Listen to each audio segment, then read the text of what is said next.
Bienvenue pour cette séquence des paroles de la vie éternelle avec Marc Joseph. Nous sommes aujourd'hui le 27 juin 2024. Et je suis là pour te rappeler que chaque jour est pour toi un jour de grâce et de bénédiction avec Jésus-Christ qui est présent dans ta vie. Donc ce jour du 27 juin est pour toi un jour de grâce. Souviens-toi et n'oublie pas. Jésus-Christ dit, je suis avec toi tous les jours jusqu'à la fin du monde.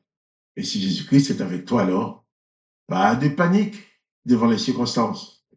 Parce que lorsque Jésus-Christ est présent, tout est possible. Je me souviens de cette parole de Jésus-Christ que nous avons lue hier. Lorsque j'ai dit à Marthe, ne t'ai-je pas dit que si tu crois, tu verras la gloire de Dieu. Tu dois croire fermement à la présence de Jésus-Christ dans ta vie pour fortifier ton esprit, ton âme et ton corps, en sorte que la panique ne t'emporte pas dans la déprime et le découragement. Si tu crois, tu verras la gloire de Dieu. Nous allons pouvoir continuer à lire le récit de la résurrection de Lazare. Hier, nous avons parlé de Marthe qui dit à Jésus, mais les corps sont déjà. Jésus a dit quand même de ôter la pierre. Ils ont ôté la pierre.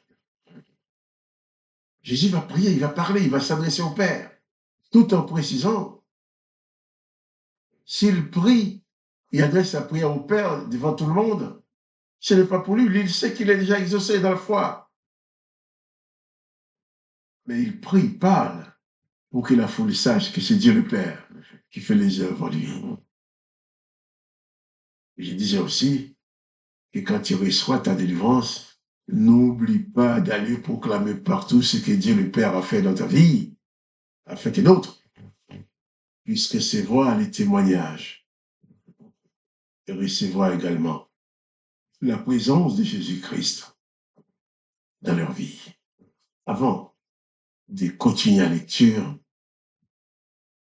je vais prier avec toi. Je ne sais pas si quelqu'un a déjà prié avec toi aujourd'hui, mais moi je vais prier avec toi. Père, dans le nom de Jésus-Christ, je me place devant toi avec mon frère, avec ma sœur, qui écoute et qui regarde cette vidéo. Toi qui connais ses besoins, tu connais ses attentes, tu connais les besoins de son esprit, de son âme et de son corps. Eh bien, dans le nom de Jésus-Christ, Papa, je te demande d'intervenir pour combler ses besoins. Si c'est le corps qui est malade, je proclame la guérison du corps maintenant dans le nom de Jésus-Christ. Si c'est d'autres problèmes, d'autres événements qui tourmentent sa vie, eh bien, dans le nom de Jésus-Christ, je proclame la solution. Que mon frère, que ma sœur puisse réaliser que Jésus-Christ est la solution pour sa vie. Papa, merci.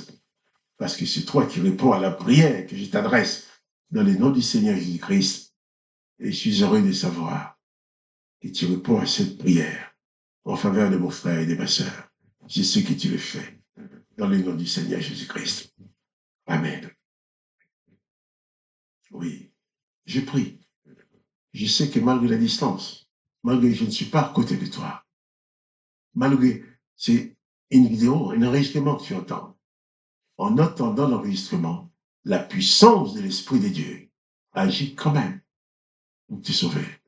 Parce que lorsque la parole de Jésus-Christ est prononcée, cette parole est puissante. Lorsque Dieu donne sa parole est créatrice. La parole de Jésus-Christ, quand elle est prononcée, cette parole appelle des choses à l'existence, des choses qui n'existaient pas avant. La parole de Dieu transforme ta vie maintenant. Je donne là cette parole de guérison, cette parole de bénédiction. Je te donne cette parole de bénédiction. Tu entends de tes oreilles. Ton corps entend cette parole de guérison, de bénédiction qui doit se manifester dans ta vie. Dans le nom de Jésus-Christ. Nous allons continuer la lecture de l'évangile de Jean, chapitre 11. Nous avons vu hier Jésus-Christ a demandé d'ôter la pierre. Les gens ne voulaient pas l'enlever parce que bon, les corps sortaient déjà. Et à la fin, ils ont quand même ôté la pierre. Jésus qui prie en public et qui dit au Père, si j'ai pris, c'est pas pour moi. Si j'ai pas, c'est pas pour moi, c'est pour les autres. C'est pour que les gens, la foule, sachent que c'est toi qui fais les choses. Verset 42, Jésus dit, même 41, il ôtait donc la pierre. Et Jésus leva les yeux en haut et dit, Père, je te rends grâce de ce que tu m'as exaucé. Pour moi, je sais que tu m'exauces toujours. Mais j'ai parlé à cause de la foule qui m'entoure afin qu'ils croient que c'est toi qui m'as envoyé. Jésus veut que le nom du Dieu le Père soit glorifié dans les actions qu'il pose. Verset 43. Ayant dit cela, Jésus cria d'une voix forte, Lazare, sors!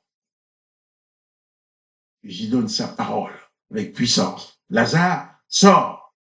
C'est un ordre. 44.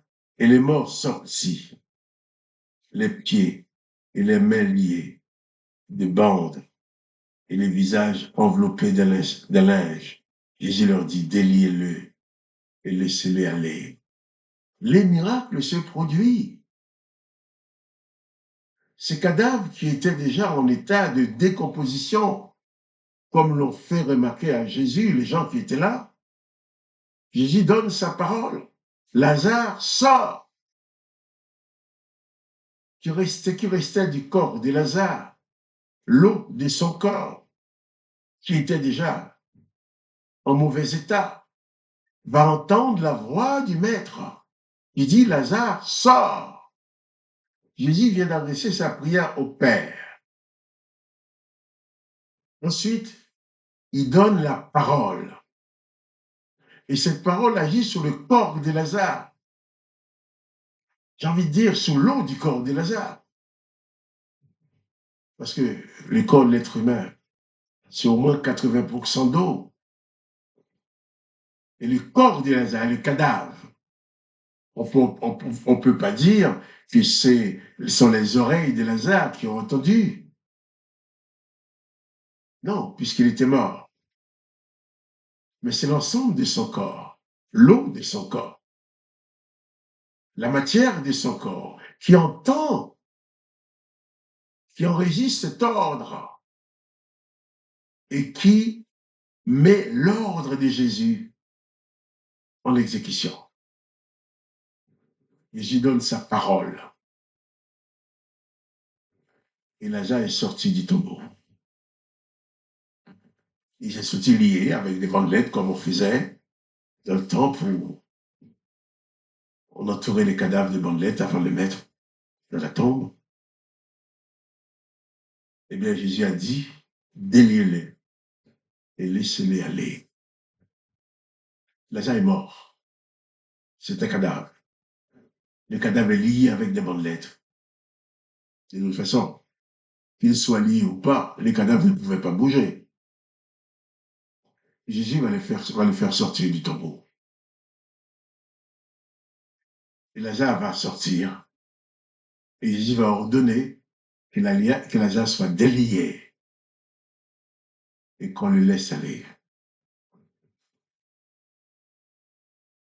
Jésus-Christ vient vers toi, là où tu as l'impression d'être emprisonné, là où tu as l'impression d'être enterré, là où tu as l'impression d'être enfermé, sans aucun moyen de t'en sortir. Les cadavres de Lazare étaient enfermés dans la tombe, il n'avait aucun moyen de s'en sortir.